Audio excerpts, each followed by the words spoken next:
18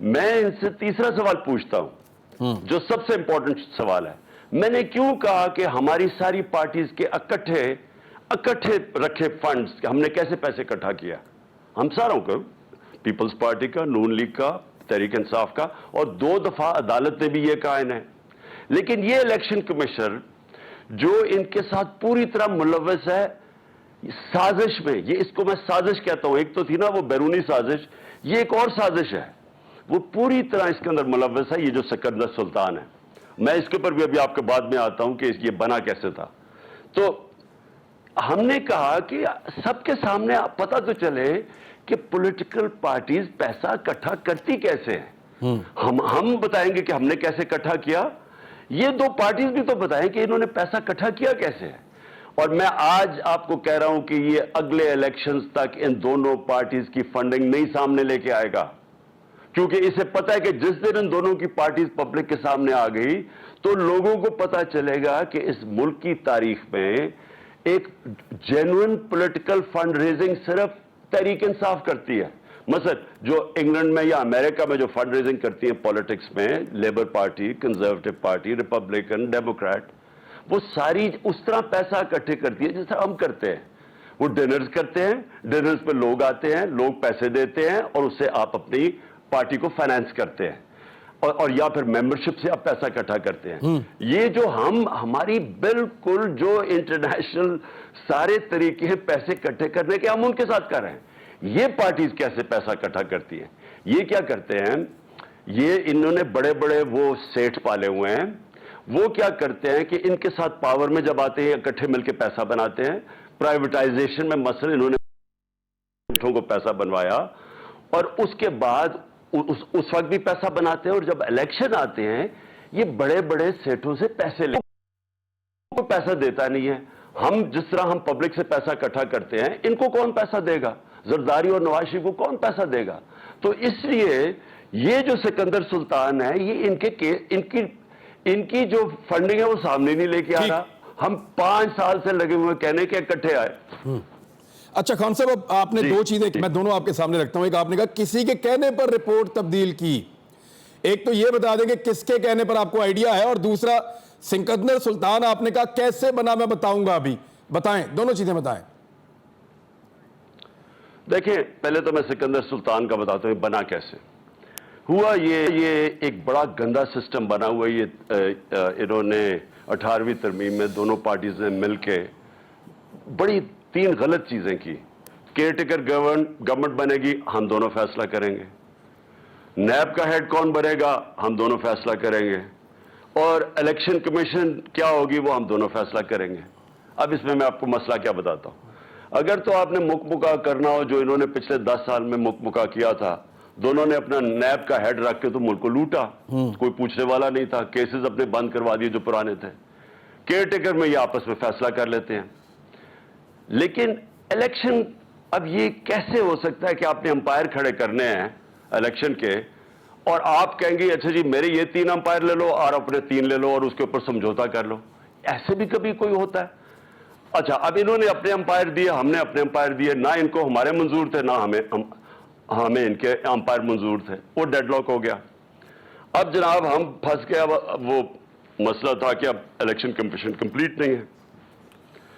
ہم نے نیوٹرلز نے اپروچ کیا ہمیں. انہوں نے کہا کہ دیکھیں یہ پھنس گئے ہیں، ملک میں آگے چل رہے ہیں. تو ٹھیک بات کی. تو ہم کہتے ہیں کہ ہم آپ کے لیے ایک ایسا کینڈیڈیٹ دے دیتے ہیں جو دونوں اعتراض نہیں کریں گے. انہوں نے اس کا سکندر سلطان کا نام دیا. میں تو اس کو جانتا ہی نہیں تھا. جب اس کا نام آیا اور جب ہم نے کہا چلو ٹھیک ہے اگر ڈیڈ لاک ہوا ہے تو آپ دے رہے کوئی نیوٹرل آدمی کا نام، تو میں نے کہا کہ ٹھیک ہے. جیسے اس کا نام آیا تو لوگوں نے شور مچا دیے. تو انہوں نے کہا یہ تو نون لیگ کا گھر کا آدمی ہے. میں نے نیوٹرلز کو بتایا، میں نے کہا آپ نے کہا تھا یہ نیوٹرل ہے، یہ تو گھر کا آدمی ہے. انہوں نے کہا ہم گارنٹی لیتے ہیں اس کی کہ یہ نیوٹرل رہے گا. تو گارنٹی کی طرح اس لیے اتنی بڑی ہم نے حماقت کی کہ ہم نے مان کے اس کا آدمی کو رکھ لیا. اس نے پہلے دن سے جو اس نے ہمارے خلاف فیصلے دینے شروع کیے ہیں، آپ یہ سوچیں کہ اس نے 8 فیصلے دیے ہمارے خلاف وہ 8 دفعہ ہم گئے عدالت میں اور عدالت نے اوور ٹرن کیے ان کے فیصلے. مطلب کہ عدالت نے اوور رول اس لیے کیے کہ اس کے فیصلے غلط تھے ہمارے خلاف. جو سب سے زیادہ ظلم کیا نا عمران اس نے, 2.5 سال سے ہم لگے ہوئے ہیں ای وی ایم مشینز کا. ای وی ایم مشین ہندوستان میں بھی ہے, ایران میں بھی ہے. ای وی ایم مشین سے ہوتا کیا ہے, دھاندلی کرنا مشکل ہو جاتا ہے, کیونکہ جو پٹن ہے ایک این جی او ہے, اس کی رپورٹ آئی ہے ابھی. یہ جو این جی او الیکشنز کے اوپر یہ تبصرے کرتا ہے, سرویز کرتا ہے, اس رپورٹ کے مطابق 163 طریقے سے دھاندلی ہوتی ہے پاکستان میں, اور اگر آپ ای وی ایم مشین لے آئیں تو 130 ختم ہو جاتے ہیں دھاندلی کرنے کے طریقے. اس آدمی نے نہیں آنے دیا, اس کا کام بھی نہیں تھا, ہر جگہ اس نے اپوز کیا اور ان دونوں پارٹیز نے اپوز کیا. اور اس کی وجہ یہ ہے کہ یہ ایکسپرٹس بن گئے دھاندلی کے. یہ جو ہم الیکشن جیتے ہیں بائی الیکشن, نیوٹرل چاہتے ہیں ای وی ایم آئے, نیوٹرل چاہتے تھے ای وی ایم آئے, نیوٹرلز. دیکھیں انہوں نے تو کہا کچھ نہیں, لیکن یہ جو آدمی تھا, اس آدمی نے ایک ایجنڈا کے اوپر ای وی ایم مشینز آنے نہیں دیں, اور اس نے وہ 2 پارٹیز کا ساتھ دیا جو صرف وہ ایکسپرٹس ہیں دھاندلی کے. ہم نے یہ جو بائی الیکشن جیتے ہیں, ہمیں 1-2 ہفتے سے تیاری کر رہے تھے ان کی دھاندلی روکنے کے لیے, اس کے باوجود نہیں روک سکے, پھر بھی انہوں نے ووٹر ڈلوائے, پھر بھی ہار گئے. کس کے کہنے پہ یہ ڈرے ہوئے ہیں, اور اس لیے ان کو یہ رپورٹ کے اندر جو اضافی پیراگراف ڈالا, یہ کس نے ڈالا اس نے؟ دیکھیں یہ جو پیراگراف ڈالا ہے, اور اسی کے اوپر سپریم جوڈیشل کاؤنسل اس کے اوپر ایکشن لینا چاہیے اس آدمی کے اوپر. اور اچھا, اس کا ایک اور ممبر بھی میں آپ کو بتا دوں اس الیکشن کمیشن کا. دیکھیں وہ آدمی وہ 2 جگہ سے تنخواہیں لے رہا ہے. وہ ایک تو لے رہا ہے الیکشن کمیشن سے اور بڑی تنخواہ ملتی ہے, یہ سندھ کا جو ان کا الیکشن کمیشن ہے, مجھے اس کا نام نہیں پتا. لیکن دوسرا وہ سندھ حکومت سے بھی تنخواہ لے رہا ہے, یونیورسٹی میں. سندھ حکومت کا وہ امپلائی ہے یونیورسٹی میں, وہ پیسے لے رہا ہے. ہم نے اس کا سپریم جوڈیشل کاؤنسل میں اس کا کیس رکھا ہوا ہے. میری اپنی ججز صاحبان سے بڑی ریکویسٹ ہے کہ یہ اتنا امپورٹنٹ ہے الیکشن کمیشن, جمہوریت نہیں چل سکتی آزاد الیکشن سے, تو یہ کیسا آدمی ہے جو 2 جگہ سے تنخواہیں لے رہا ہے, اور یہ ہے الیکشن کمیشن بنی ہوئی. اس کے اوپر ہم جس طرح میں نے کہا سپریم جوڈیشل کاؤنسل میں گئے ہوئے 3 مہینے سے, اس کا کیس نہیں سنا جا رہا. تو یہ ہے الیکشن کمیشن. یہ الیکشن کمیشن بالکل متنازع ہے. اس کے اوپر ہمیں 2 اسمبلیز نے, پختونخوا اور پنجاب کی اسمبلیز نے ریزولوشن پاس کی ہے اس کے اگینسٹ, اس آدمی کے اگینسٹ. جی اچھا خان صاحب, مجھے یہ بتائیں کہ جی لوگوں نے تیا پہنچا کر دیا اس فیصلے کا, جن لوگوں کے نام آئے ہیں, ہر 2 منٹ بعد ایک نئی ویڈیو آ جاتی ہے کہ جی میں تو پاکستانی ہوں اور یہ میری فنڈنگ ہے اور میں نے ایسے پی ٹی آئی کو کی ہے, آپ مجھے کیسے کسی غیر ملکی کے کھاتے میں ڈال سکتے ہیں. ایک میاں بیوی ہیں تو وہ دونوں کے پیسے آدھے آدھے کر کے جوائنٹ اکاؤنٹ ہے, تو بیوی کے حرام کر دیے اور میاں کے حلال کر دیے. اب یہ جو پوسٹ مارٹم ہو رہا ہے, آپ اس فیصلے کے خلاف آپ اس کو اس قابل سمجھتے ہیں فیصلے کو کہ آپ عدالت میں جائیں, یا پھر آپ اس کے اوپر کوئی وائٹ پیپر شائع کریں؟ ہم جی بالکل اس کے اوپر اب تیاری کر رہے ہیں. سپریم جوڈیشل کاؤنسل میں اس کے خلاف جائیں گے, اس الیکشن کمیشنر کے خلاف فیصلے کے خلاف. اور ہم یہ بھی سوچ رہے ہیں کہ اس کے اوپر فیصلے کے خلاف بھی, اس آدمی کے خلاف, کیونکہ اس نے ہماری توہین کی ہے. دیکھیں اس نے لکھا ہے کہ P T I foreign funded ہے. یہ اس نے جھوٹ بولا ہے, اس کے پاس کوئی بنیاد نہیں ہے. نہ پی ٹی آئی نے کسی ملٹی نیشنل سے پیسے لیے نہ. اچھا میں ایک اور بھی آپ کو بات بتاؤں, میں جب 2012 میں ہماری پارٹی اٹھنے لگی تو 2 فورن حکومتوں نے مجھے پیسے آفر کیے, اور دونوں, اور شاہ محمود میرا گواہ ہے جب میرے ساتھ بیٹھا تھا, جب ایک فورن حکومت نے پیسے آفر کیے اور انہوں نے کہا کہ پہلے ہم فلانے آپ کی ملک کی پارٹی کو پیسے دیتے ہیں, تو ان دونوں میں سے ایک پارٹی تھی, اب ہم نے فیصلہ کیا آپ کو پیسے دینے کا. جب میں نے اس سے کہا کہ ہم یہ بالکل غیر آئینی ہے اور غیر قانونی ہے, ہم آپ کے پیسے نہیں لیتے, جب انشاءاللہ ہم پاور میں آئیں پیسے انویسٹ کریں پاکستان میں. یہ سمجھ جائیں کہ یہ پیسے, جب اس لیے میں کہتا ہوں پتہ تو چلوا ہو کہ ان کے پیسے آتے کدھر سے. مولانا فضل الرحمان کا جنرل پاشا نے پارلیمنٹ کے اندر کھڑے ہو کے کہا کہ لیبیا سے پیسے آتے ہیں اس کے پاس. وہ بڑے آج تک منہ بنا کے بڑا معتبر بن کے باتیں کہہ رہا ہے فضل الرحمان. اس نے پارلیمنٹ میں سارے ارکان اسمبلی کے سامنے کہا کہ یہ لیبیا سے پیسے لیتا ہے. میں اس لیے کہہ رہا ہوں عمران, اس قوم کو پتا تو چلے کہ پولیٹیکل فنڈ ریزنگ ہے کہ یہ پیسے اکٹھے کیسے کرتے ہیں, یہ کدھر سے آتا ہے ان کو پیسہ. اور پیسہ زرداری کھلے عام, اس نے 2018 میں ہم نے 20 اپنے ایم پیز کو نکالا پختونخوا میں. کیوں نکالا؟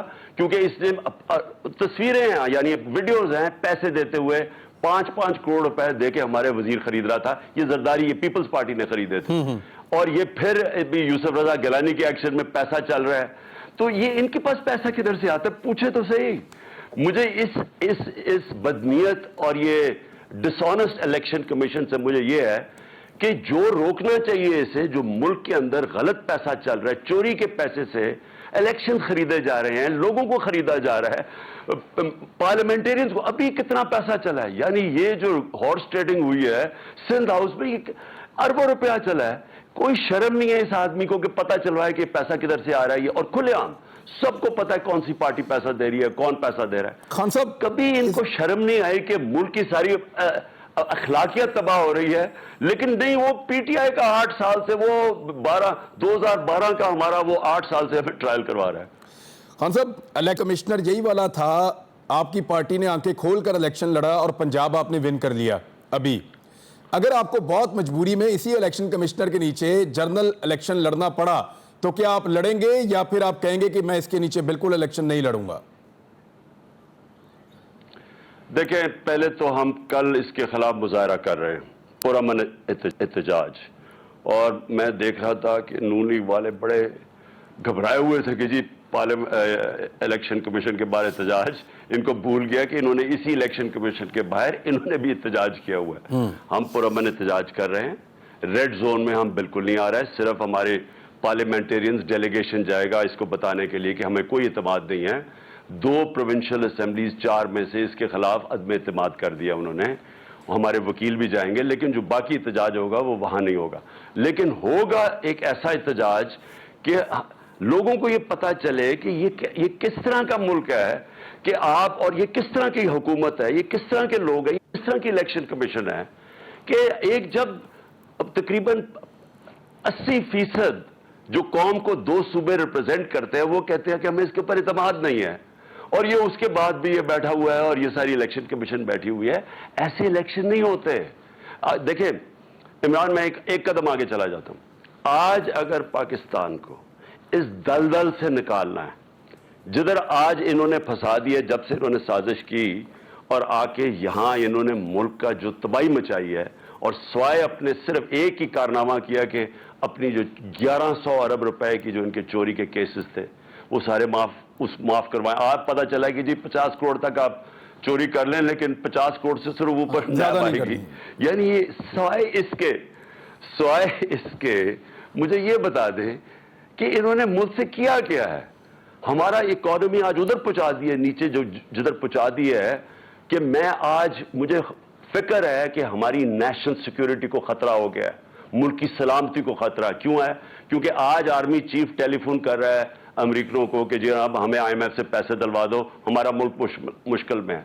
اس کا مطلب کہ جب آپ امریکنوں سے اس طرح کی ڈیمانڈ آپ کا آرمی چیف کرے گا تو وہ واپس کچھ مانگے بھی تو نہیں. لیکن خبر آئی ہے کہ آرمی چیف کو وزیر اعظم نے اجازت دی ہے, آرمی چیف کو وزیر اعظم نے اجازت دی تھی یہ فون کرنے کے لیے. ویسے یہ اجازت چاہیے ہوتی ہے سر؟ نہیں, اس سے بھی بڑی بات, پوائنٹ تو صرف یہ ہے کہ اس کا مطلب کہ وزیر اعظم کے اوپر تو کوئی اعتماد نہیں ہے, تو اندر تو ویسے ہی اعتماد نہیں ہے. وہ تو الیکشنز میں آپ کو رزلٹ نظر آ گیا ہے, ان کے اوپر کسی پہ بھی اعتماد نہیں ہے. 60% کیبنٹ ضمانت پہ ہے, نہ ادھر اعتماد, اور باہر آپ نے دیکھ ہی لیا کہ وہ کہہ رہے آرمی چیف بات کرے. تو اگر ملک کو انہوں نے ادھر پہنچا دیا ہے, سوال یہ ہے کہ اس سے سوائے صاف اور شفاف الیکشن کر کے نکالنا اور تو کوئی دوسرا راستہ ہی نہیں. ایگزیکٹلی. اور تو ہم دلدل میں دستے جا رہے ہیں, اور الیکشن نہیں, پھر سے میں ریپیٹ کرتا ہوں, صاف اور شفاف الیکشن. بیکاز دیکھیں ملک کا مسئلہ کیا ہے اس وقت, جو اکانومی ہے وہ ہماری گر رہی ہے. اکانومی کیوں گر رہی ہے؟ کیونکہ مارکیٹ کا اعتماد ہی اٹھ گیا اکانومی سے. اور وہ کیوں ہے؟ کیونکہ پولیٹیکل انسٹیبلٹی ہے. انہوں نے ہماری گورنمنٹ گرائی, پولیٹیکلی ڈی اسٹیبلائز کیا. اور میں بار بار کہتا رہا ہوں کہ میں نے سب کو میسج پہنچائی, نیوٹرلز کو بھی, کہ ایک دفعہ یہ ہل گئی آپ کی اس وقت اکانومی. انٹرنیشنل حالات ایسے ہیں کہ یہ ان چوروں سے نہیں سنبھالی جانی. اب یہ حال ہے کہ جب تک پولیٹیکل سٹیبلٹی نہیں آتی اکنامک سٹیبل نہیں ہونے لگی انفارچونیٹلی. تو اکنامک اس کا مطلب کہ نہ کسی نے انویسٹ کرنا ہے، نہ کسی نے پیسے خرچ کرنے ہیں، نہ سرمایہ کاری ہونی ہے، اکانومی نے کنٹریکٹ کرتے رہنا ہے، ہماری ایکسپورٹس گرنی شروع ہو گئی ہیں، مجھے ڈر یہ اب ریمیٹنسز گرنی شروع ہو گئی ہیں. اس کا مطلب کہ پاکستان تو کنٹریکٹ کرتے کرتے اور ہمیں زیادہ قرضے لینے پڑیں گے، کیونکہ ہماری جب ہمارے ڈالر ملک میں کم آنے شروع ہو جائیں گے کہ ریمیٹنس بھی کم اور ایکسپورٹس بھی کم، اور اگر یہ انڈسٹری نے بھی بند ہونا شروع ہو گیا تو ہم تو عذاب میں پھنس رہے ہیں. صرف ایک ہی طریقہ ہے کہ کانفیڈنس لانے کے لیے بزنس کا، اور وہ ہے صاف اور شفاف الیکشن، تاکہ 5 سال کے لیے ایک سٹیبل گورنمنٹ آئے. ٹھیک. اب یہی راستہ ہے، اس کے علاوہ کوئی راستہ نہیں ہے. خان صاحب ایک چھوٹا سا بریک لے کے واپس آ رہا ہوں میں. آپ نے 6 سے 8 ہفتے میں اشارہ دیا تھا، کیوں اور نگران حکومت کتنا عرصہ چل سکتی ہے؟ بریک کے بعد بات کرتے ہیں، امپورٹنٹ ہے. کوئک بریک ابھی آ رہے ہیں.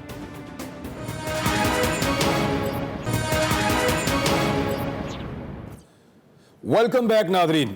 پاکستان تحریک انصاف کے چیئرمین عمران خان صاحب سے ہماری بات چیت ہو رہی ہے. خان صاحب 29 نومبر پاکستان کی تاریخ کا اہم ترین دن ہوگا اس سال میں، کیونکہ پاکستان کا جو سب سے امپورٹنٹ جو تعیناتی ہوتی ہے یا سب سے اہم کام پاکستان میں جو ہونا ہوتا ہے وہ آرمی چیف کی تعیناتی ہوتی ہے. یہ ہم سارے مانے یا نہ مانے، سب سے اہم چیز پاکستان میں یہی ہوتی ہے اور اسی چیز کے اوپر سب کی نظریں ہوتی ہیں. اب اگر آپ نے جو 6 سے 8 ہفتے میں کہا ہے کہ الیکشن اناؤنس ہو سکتے ہیں تو پھر تو نگران حکومت ہوگی 29 نومبر کو. تو آپ کے خیال میں آرمی چیف کی تعیناتی نگران حکومت میں ہو سکتی ہے، یا نئی حکومت آرمی چیف کو تعینات کرے گی، یا یہ والی حکومت آرمی چیف کو تعینات کرنے کے بعد کیا آپ کے دماغ میں میپ کیا آپ کے دماغ میں؟ دیکھیں عمران، میرے ذہن میں تو یہ ہے کہ پاکستان کی بہتری کس میں ہے؟ کیا پاکستان کی بھی بہتری اس میں ہے کہ ہم آرمی چیف کی اپوائنٹمنٹ کے اوپر سارے ملک کو ہولڈ پہ رکھتے ہیں اور ملک ادھر چلا جائے جدھر کسی کے بھی ہاتھ میں بچانے کے لیے رہ جائے؟ نیشنل سیکیورٹی، فوج نیشنل سیکیورٹی کا ایک بہت بڑا حصہ ہے، لیکن اس کے ساتھ ساتھ اکنامک سیکیورٹی جو ہم نے اپنے جو پہلی دفعہ نیشنل سیکیورٹی پالیسی بنائی تھی، ہم نے یہ واضح کیا تھا کہ یہ دونوں ساتھ ساتھ ہیں. اگر آپ کی اکنامک سیکیورٹی متاثر ہوتی ہے تو آپ کی نیشنل سیکیورٹی متاثر ہوتی ہے. اور سوویت یونین کا سب یہ مثال دیتے ہیں کہ وہ ان کی جیسی اکانومی نیچے گئی ملک ٹوٹ گیا. ہمارے لیے بڑا خطرناک فیز ہے. اب ہم نے کیا فیصلہ یہ کرنا ہے کہ آرمی چیف کون بنے گا، یا ہم نے یہ فیصلہ کرنا ہے کہ پاکستان کو اس دلدل سے کیسے نکالنا ہے؟ میرے خیال میں سب سے امپورٹنٹ چیز اس وقت پاکستان ہے، اور ہمیں ہر کوشش کرنی چاہیے کہ یہ اور ادھر نہ پہنچ جائے جدھر میں کہتا ہوں سب کے ہاتھ سے نکل جائے گا. نہیں خان صاحب دیکھیں، اس میں اب سب کی نظریں تو وہیں پہ ہے نا. سوال پھر وہی آ جاتا ہے، آپ پھر کب تک، یا تو 15 اگست تک یا 20 اگست تک الیکشن اناؤنس ہو جائیں، نئی حکومت آئے، آ کر آرمی چیف تعینات کرے، یا پھر یہ والی حکومت تعینات کرے اور اس کے بعد پھر نگران حکومت بنے اور پھر الیکشن جا کے جنوری فروری میں ہو. اب یعنی یہی 2 آپشن ہے نا. نگران حکومت کیسے تعیناتی کر سکتی ہے؟ اس سے زیادہ امپورٹنٹ چیز ہے عمران کہ مجھے یہ بتائیں کہ جب خود وہ ان کی پریزیڈنٹ مریم کہہ رہی ہے کہ لنگڑی لولی حکومت ہے، ادھر سے نواز شریف اس کے عجیب سے بیان آ رہے ہیں، لیکن مجھے کئی دفعہ کبھی کچھ کہتا ہے کبھی کچھ، لیکن وہ بھی گھبرایا ہوا ہے کہ ہم سارے نون لیگ نیچے جا رہی ہے. ڈرا ہوا ہے شہباز شریف اور آصف زرداری، وہ دونوں ڈرے ہوئے الیکشن سے.